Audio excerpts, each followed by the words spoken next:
generally, we know that diet and exercise are pretty intimately connected. Whether we're chasing better health, better performance, better body composition, they kind of go hand in hand. What I think is often not realized is that the best diet, and that's not a real thing, but I'm going to talk about it anyways, really depends on exercise. And all of these things also depend on exercise. They're intimately connected. They're not just associated by both being important. I'll say the best diet, and this has been shown, is one that people can stick to. So what works for you is best, but I still want to talk about how these are connected. So I'm going to do that by talking a little bit about macros. So macronutrients are our protein. I can't spell. I'm using a marker, put a marker in my hand, and all of a sudden, carbs and fat. And I'm going to focus on protein and carbs. So protein has a pretty interesting job. It has many jobs, but one is that it's a signal for growth. What does that mean?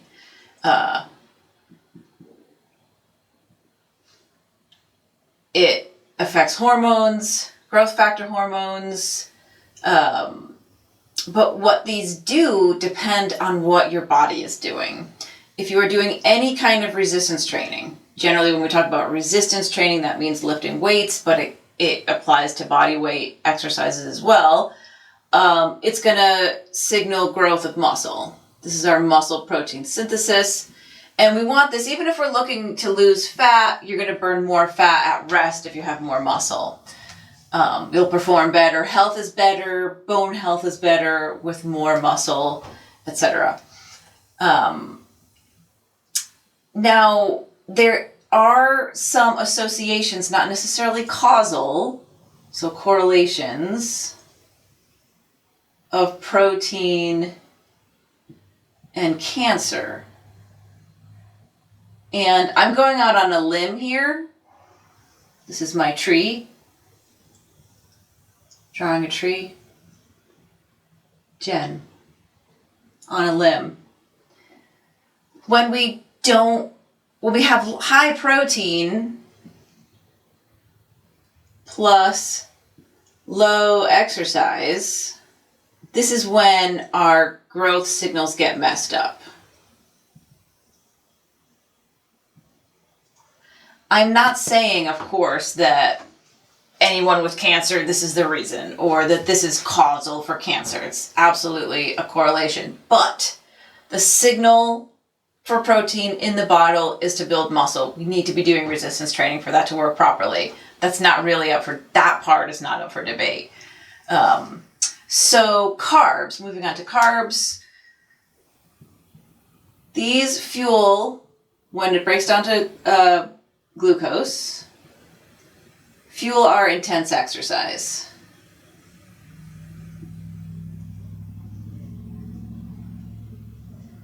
Whether that's endurance, weightlifting, most things we're doing in the gym, in life that's intense physically is fueled by glucose. Not everything, not always, but largely.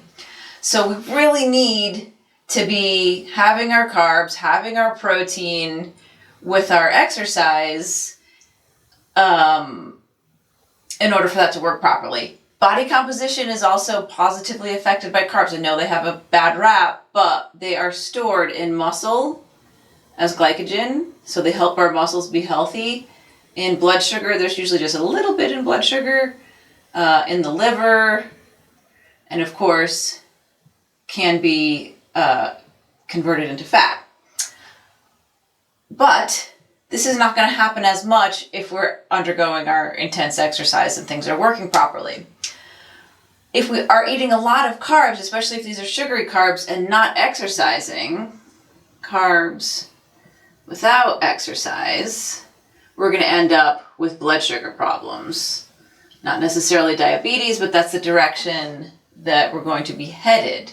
So our metabolic dysfunction,